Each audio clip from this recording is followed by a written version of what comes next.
I'm about to unleash about Shedeur Sanders. I just watched what happened to Shedeur Sanders in the Cleveland Browns' third and final preseason game. And I'm outraged, I'm sickened, and I'm saddened. By the way, Shedeur continues to be treated in the National Football League now by those sorry-ass Browns and sorry-ass Kevin Stefanski. The Cleveland Browns are once again mishandling a promising quarterback. Skip Bayless criticized the organization for failing to develop Shedeur Sanders and for misusing his skill set. He argued that the team's decisions are undermining Sanders' progress and turning a major investment into a cautionary example. Bayless pointed to inconsistent usage, questionable play calling, and a lack of clear direction as key issues limiting Sanders. He said the Browns need a defined development plan and stronger support if they expect Sanders to succeed. Skip Bayless delivered a direct, critical assessment this week. After seeing Shedeur Sanders in a Browns uniform, he argued that Cleveland is mishandling the quarterback and undermining his development. Bayless said the team's approach shows poor planning and inadequate support around Sanders. He dismissed excuses about strategy and emphasized the need for better coaching, deployment, and protection. In his view, the Browns are setting themselves up for problems before the season begins unless they establish a clear plan for Sanders. Given the team's recent decisions, his reaction is understandable. Cleveland has a history of inconsistent quarterback development. Shedeur Sanders is a premium prospect, the son of a Hall of Famer, a proven college performer, and a widely recognized figure. The organization should prioritize his reps, protection, and a clear development plan, not place him behind Dillon Gabriel as if he were a secondary option. But I'm going to answer this question by saying Shedeur Sanders, and I'm going to tell you why. I think he's being set up to fail. That's right, I'm going to say it. Okay. Here we are on national television, right? There's been 11 practices, if I remember correctly. He's been starting against he's been playing against the third unit. He's fourth on the depth chart. And then suddenly you throw him into the start line, and he hasn't had any reps for the first team at all. Think about that. So you're just going to throw him to the wolves like that, huh? I mean, you know, if he had first team snaps in practice. Yet here we are. Cleveland has one of the most publicized prospects and is handling him like a depth piece. The broader issue is the franchise's long record of quarterback instability and inconsistent development. That history colors every move they make. When the Browns draft a quarterback, fans don't anticipate a long-term answer. They brace for another reset. Shedeur Sanders should be treated as a priority, not as an afterthought behind Dillon Gabriel. Let's give him a chance. Let's give him a chance with the play calling. You know you have an offensive line that isn't playing that well. So what do? Why not just play the short game so he can get the ball out of his hands very fast to run a competent goddamn offense?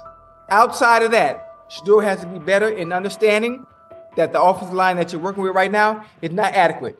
Why not allow the players that are competing for a job, in this instance, Shedeur Sanders, to finish off the 2-minute drill? When Browns fans see another quarterback selected, they brace for another setback. The franchise's recent history, from Johnny Manziel's failed stint to the rocky handling of Baker Mayfield, reflects inconsistent development and short-term decision-making. Against that backdrop, Skip Bayless's reaction to Shedeur Sanders on Cleveland's roster was blunt. He argued the team is already mishandling a premium prospect by treating him as a secondary option instead of a centerpiece for the future. Bayless's position is straightforward. Sanders is not just a name, he brings proven college production, leadership traits, and significant visibility that can strengthen both the offense and the organization's broader profile. Burying him on the depth chart behind Dillon Gabriel signals a lack of a clear development plan and wastes early momentum. Instead, Bayless contends, Cleveland should establish a defined pathway. First-team practice reps, protection and personnel tailored to his strengths, deliberate play calling that accelerates processing, and measured in-game opportunities that build confidence and execution. In his view, the Browns need alignment from the front office to the coaching staff to prioritize Sanders' growth. Continuing to treat him like a depth piece risks repeating the same cycle that has undermined previous quarterbacks. Committing to a coherent plan gives Sanders and the franchise a realistic chance to convert potential into sustained performance. What do you think is happening in Browns camp? What do you think is going to happen there before I let you go, Lewis? You know, I think it really does all depend on how Kevin is able to, as it relates to Shedeur, work him in enough. Well, one, Shedeur has to earn the right for Kevin and the staff to have discussions about, hey, we got to get him more reps with the ones and twos. We got to get him more reps with the ones and twos when we're going team period, not just walk through or not just 7-on-7 team. Louis Riddick reacted sharply on air after viewing practice footage from the Cleveland Browns. The clip showed quarterback Shedeur Sanders executing a string of precise throws while the Browns head coach watched with a broad smile. Riddick questioned whether the session was focused on evaluation or celebration, arguing that visible enthusiasm from the staff could cloud objective assessment of a rookie's progress. Earlier in the segment, Riddick's tone had been measured once the Sanders highlights appeared. He criticized the perception that a routine practice was being treated like a marquee event. He stressed that coaching reactions should remain subdued until performance translates into game situations. Riddick concluded by calling for accountability and asking the Browns to clarify how they plan to manage expectations for Shedeur Sanders as training camp continues. Couldn't imagine me myself saying, hey, you know what, as someone who has been at the very bottom to try and ascend to like some level of success, I could never imagine going, you know what would be really cool? I'm gonna play a joke on someone like this and make pretend that I'm a GM and I'm drafting you when actually I'm not, and then I'm gonna hang up and just giggle about it. I mean, what the hell are we doing? Seriously, what are we doing when we think that that kind of crap is funny? I don't know. Trying to get likes on TikTok. I don't have the right words for it. Right, Lewis, I'm gonna say this. I don't have the right words for it. Few situations unsettle a former front office executive faster than watching coaches celebrate a rookie quarterback before pads come on in August. In Louis Riddick's view, the Browns staff did more than acknowledge promise. They acted as though they had already secured their franchise leader. Throughout the session, Shedeur Sanders delivered 40-yard throws off his back foot, ran crisp 2-minute drills, and displayed steadiness rare for a first-year player. According to reports, each successful rep drew audible admiration from the sideline, highlighting how quickly enthusiasm has escalated.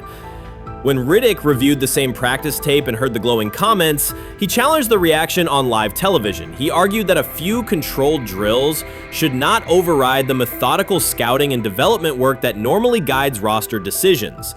Riddick's criticism focused less on Sanders' talent than on the evaluation process. He warned that comparing a prospect to established stars or joking about renaming the stadium creates pressure before the player has taken an NFL hit, faced a disguised coverage, or logged a preseason snap. Praising potential is acceptable, he said, but anointing a savior in July risks repeating the organization's history of premature quarterback expectations. Sanders brings confidence shaped by his father's legacy and his own disciplined preparation, yet Riddick insists that progress must be confirmed over time. He urged the Browns to temper public excitement, follow a structured development plan, and reserve celebratory reactions for on-field results that matter. Regular season production under live pressure, not highlight clips from a midsummer workout. He has to earn that. Kevin has to figure out a way to do that, so then you can reasonably assess what you have in him compared to Dylan Gabriel, compared to Kenny, compared to Joe Flacco. If you don't, then the conversation surrounding him is going to continue to be what it's been, which is, but for some people, he was overhyped all along. He's not that great of an athlete, doesn't have a big enough arm. There's a reason why he was a 5th-round pick, blah, blah, blah, which I don't believe.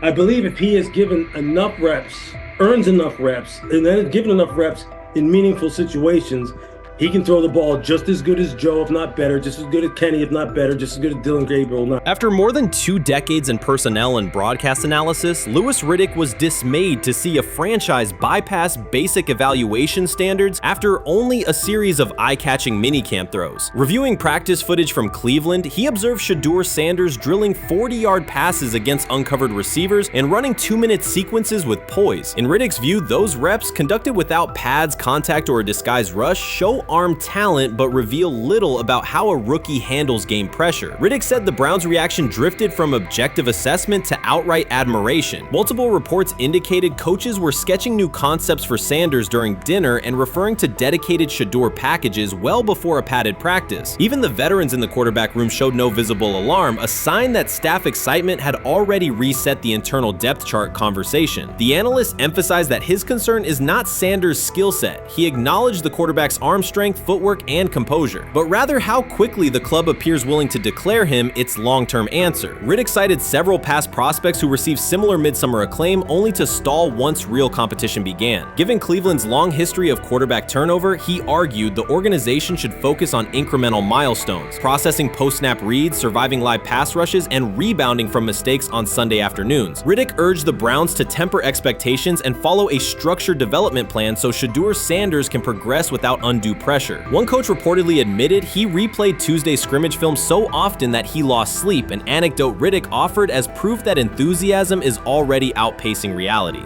All asking now is what is going on with Shedeur Sanders, and so the floor is yours. Maybe you can make sense of this free fall with what was at one point the top-rated quarterback in this draft class. Yeah, see, I think at this point in time, this really isn't a football discussion any longer. This is a personal discussion. This is about it's a fit discussion. It's whether or not teams are just comfortable with everything that comes along with Shedeur in terms of who he is as a person, all the people that are surrounding him in terms of his inner circle, and whether or not teams deem that to be something that they're comfortable with. Right or wrong, that's the only conclusion you can really come to at this point. Louis Riddick voiced an escalating concern during the segment. Having witnessed numerous quarterback setbacks in his career, he worries another may be forming, not because Shedeur Sanders lacks talent, but because the praise around him is growing without restraint. Sanders has simply attended practice, delivered accurate passes, led the huddle, and shown the composure expected of an NFL player. Riddick fears the Browns' reaction, treating routine drills as proof of long-term success, risks setting premature expectations. He cautioned that the organization seems ready to celebrate a franchise savior before Sanders has taken a competitive snap, noting that such early adulation has derailed promising prospects in the past and could impede Sanders' measured development.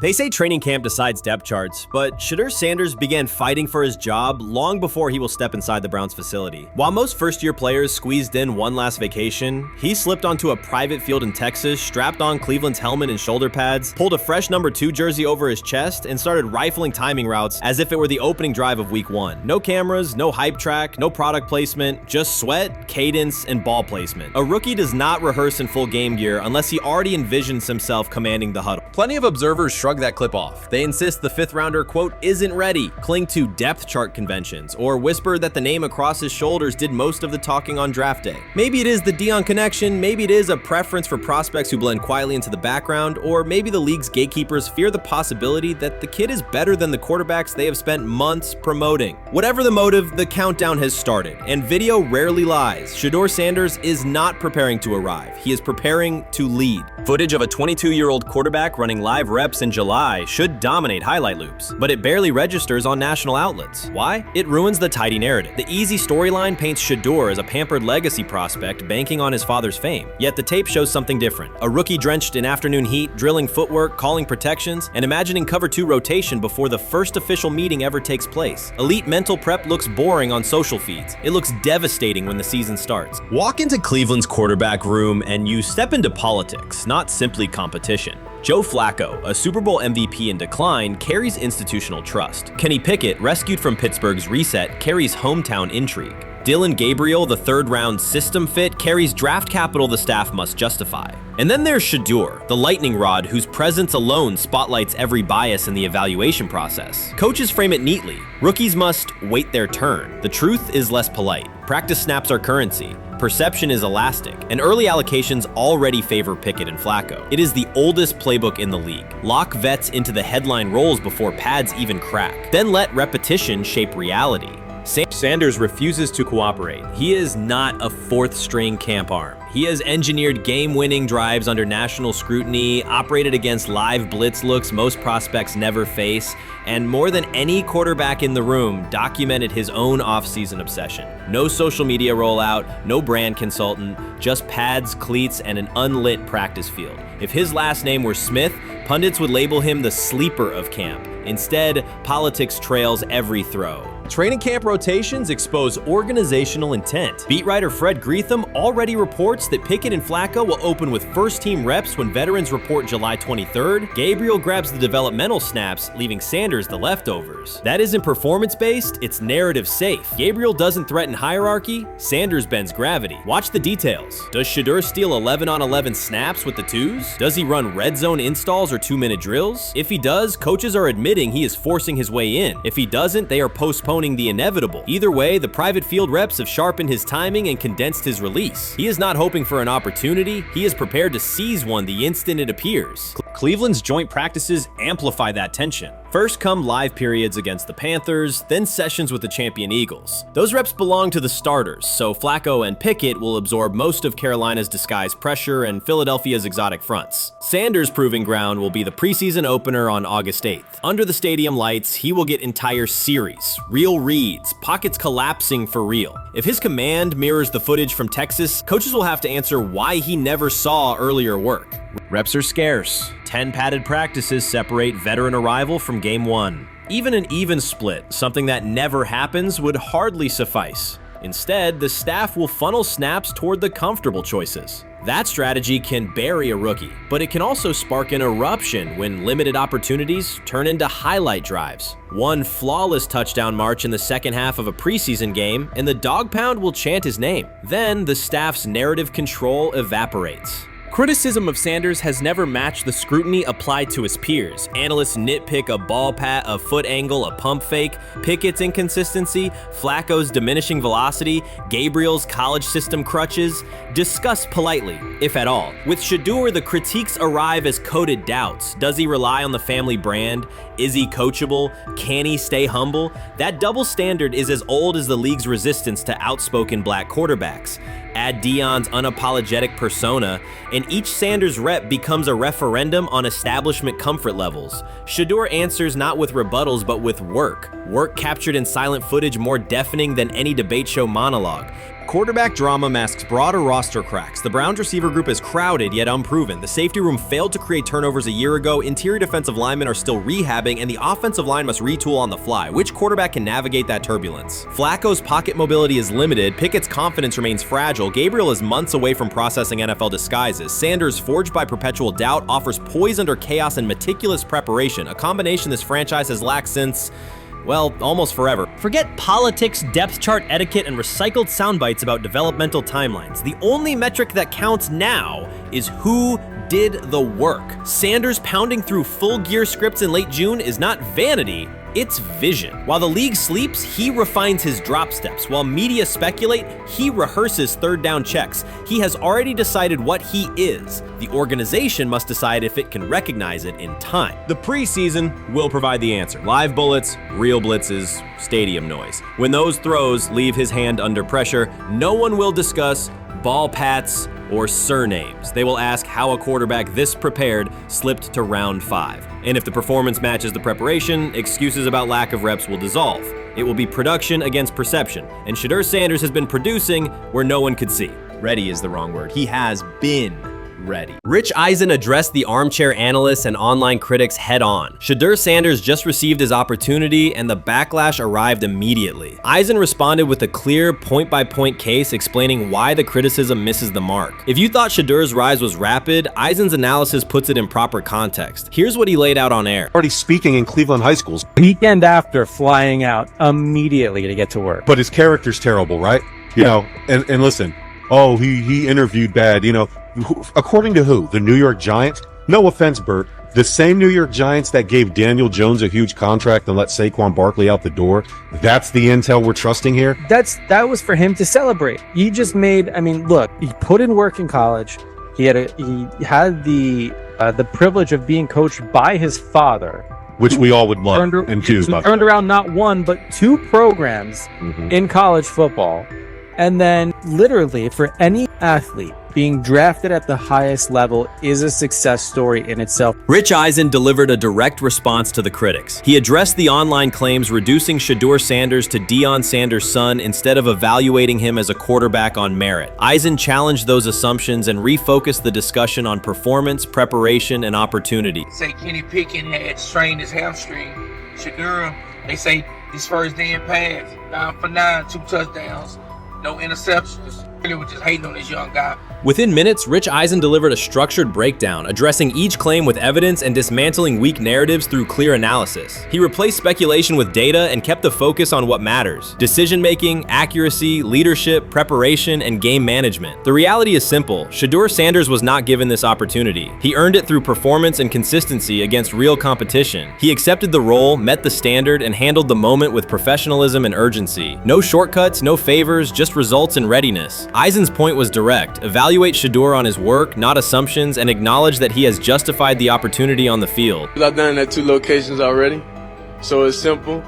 So that's why when people say I'm not, one of the top quarterbacks or the top quarterback, is what are y'all going based off of? Because I did it year after year after year, and you see the progression.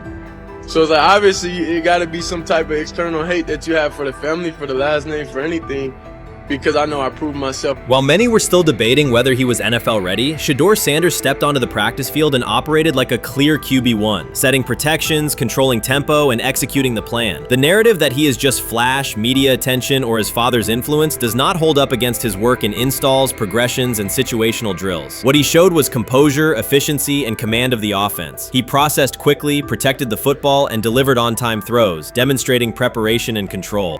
I'm a firm believer. If I wanted Shedeur Sanders at 2, at worst at 33, of course I already think that he's better than other quarterbacks, because that's the type of talent. That's where I would have picked him at. And if he was at 2 or 33, and he still had the same exact skill set, we would be talking about him starting and playing. Right. Well, there'd only be 3 quarterbacks. It'd be 3 quarterbacks, not 4. Yeah. But since he moved to the 5th round, that's cool. They might have to go along with it. But to me, I think if you ask who got the best tools, I'm going with Shedeur Sanders. From the first day of camp, he was not there to get by. He arrived to lead. There was no hesitation in installs, no lapses in fundamentals, just precise timing, clean footwork, and consistent velocity to every level of the field. He managed protections, controlled cadence, and delivered in situational work, showing command rather than learning on the fly. The approach was efficient and disciplined, with attention to detail and progressions and ball placement that reflected preparation, not improvisation. At the same time, Rich Eisen addressed the narrative directly and backed it with evidence.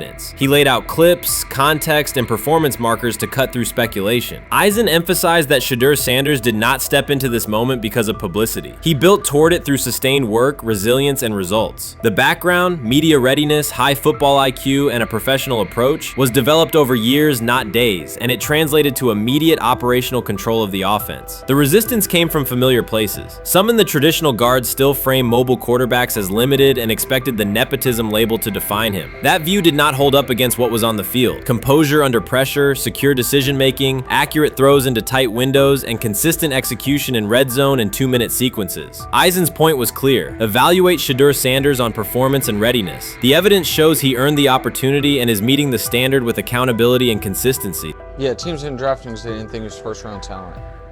And the quote we played and that's on the screen, I think is flatly wrong. We all know this shouldn't have happened. Yes, it should have.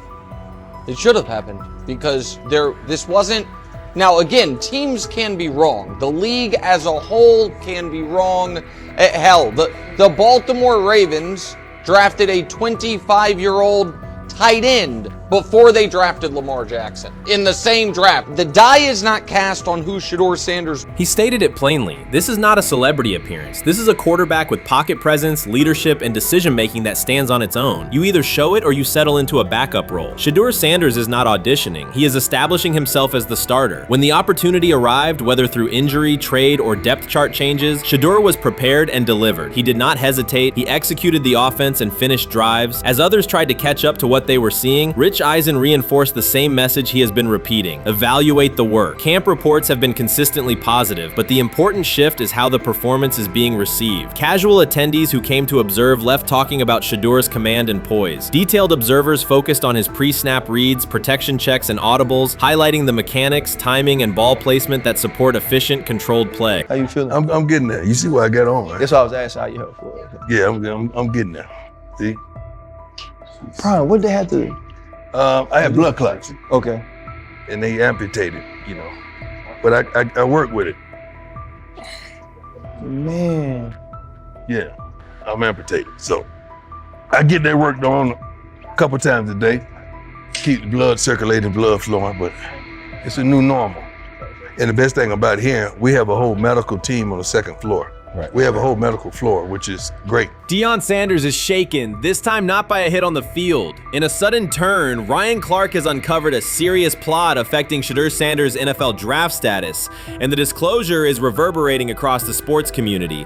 What once looked like a simple scheduling delay may actually be a calculated effort to undermine Deion's son. The facts suggest intentional sabotage, a breach of trust, and repercussions that could be far-reaching. This is no routine football headline. It is personal, and Coach Prime did not see it coming. The sports world loves to celebrate underdogs, yet it often takes even greater pleasure in tearing down rising stars. Deion Sanders is witnessing that cycle now, not from the sidelines as Coach Prime, but as a father. The lights in Boulder remain bright, the cameras keep rolling, and Sanders still wears his gold watches, sunglasses, and natural swagger. Still, behind that familiar smile is a man carrying deep pain as criticism aimed at his son mounts daily. How much of that is opening press conference saying, okay, we are family, saying that he was sent to do certain things? Do you feel like people got attached to that, or it just was the fact that prime time is at Jackson State?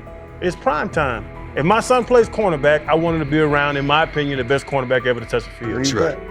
If my son played DN, I'd have to talk to you and tell me who's coaching the DNs. That's but right. I was sending my son to play for prime. His pain does not come from critics or losses, but from watching his son, Shedeur Sanders, get pulled into a system where politics outweigh performance. By every metric, arm strength, accuracy, field vision, Shedeur belonged in the top 3 of any NFL mock draft. Defensive coordinators who tried to unsettle him know he never flinches. He owns the unteachable leadership trait that turns strong prospects into franchise cornerstones. Then the narrative shifted. Draft boards that once placed him 2nd or 3rd slid him to 5th, then 12th, and eventually out of the 1st round on some lists. Analysts grew cautious, executives became vague.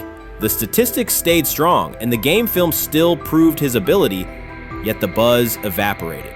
The abrupt silence felt deliberate and wrong. Former NFL safety and respected analyst Ryan Clark then delivered an unfiltered disclosure, not on a scheduled TV segment, but in an unscripted comment. He stated plainly that influential figures inside the league were not overlooking Shedeur Sanders. They were actively holding him back. The motive, Clark said, was political, and the real target was Deion Sanders, Hall of Famer, architect of Jackson State's resurgence, and the coach who turned a 1-11 Colorado program into a national headline. Deion's refusal to conform, wearing sunglasses indoors, dancing with players, speaking candidly, challenged an establishment that favors predictable images and rehearsed statements. According to Clark, that resistance to tradition was not forgotten. When Shedeur displayed the same mix of talent and confidence, concern spread through front offices and media circles. Questions about leadership style and attitude surfaced. Coded language for discomfort with a quarterback who mirrors his outspoken father. Clark's point was clear. The issue is not Shedeur's performance. If he had posted identical numbers at Ohio State or Alabama, endorsements and media specials would follow. Instead, interest cooled, because the Sanders family embodies a self-made identity the league cannot easily manage. Their visible pride and independent brand challenge a system that prizes control. And that threat, not football ability, is what Clark believes is suppressing Shedeur's draft stock.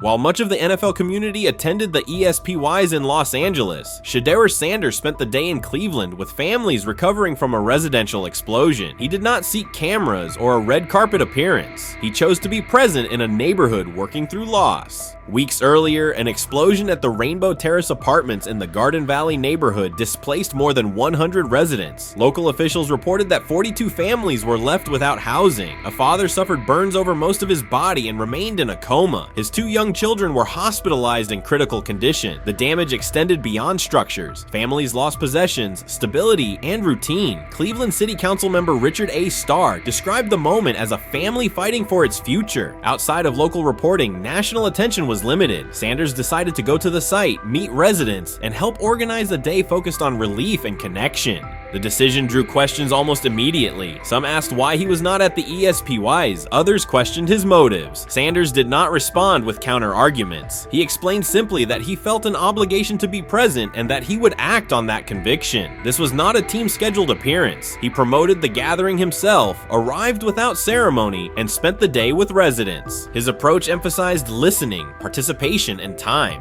The event, which he called the Garden Valley Fun Fest, brought a large turnout over several hours. The purpose was straightforward: create space for families to reconnect and for children to play, even as recovery work continued. Sanders threw passes with kids on the blacktop, joined in games, and spoke with parents and grandparents about what they were facing next. He moved through the apartment complex and common areas with minimal staff support. Browns defensive lineman Michael Hall Jr. attended and interacted with residents as well. There were no speeches or staged moments. The focus remained on residents and their needs. Questions about visibility persisted as photos and short clips circulated online. Some criticism framed the visit as a substitute for a higher profile appearance in Los Angeles. Sanders kept to the same message. The priority was to support a neighborhood coping with displacement and uncertainty. He did not present the choice as a protest of any event. He presented it as the correct use of his day. When local media asked about his intent, Sanders said his goal was to provide families with a day of enjoyment and a reminder of community. He added that financial support can help, but that showing up in person also matters. Standing with people, listening to them directly, and offering time. The statement matched the structure of the day. He stayed on site, remained accessible, and left the focus on residents rather than on himself. The timeline mattered to him as training camp approached. Sanders did not connect the visit to his role on the depth chart or his draft position. He kept references to football confined to preparation, learning the playbook, protections, cadence, and timing, seeking guidance from veterans, including Joe Flacco, and staying ready for opportunities when they come. He has repeated that he has time to grow and intends to use it to learn the system and earn trust. The visit did not alter those priorities. He returned to his regular schedule the next day.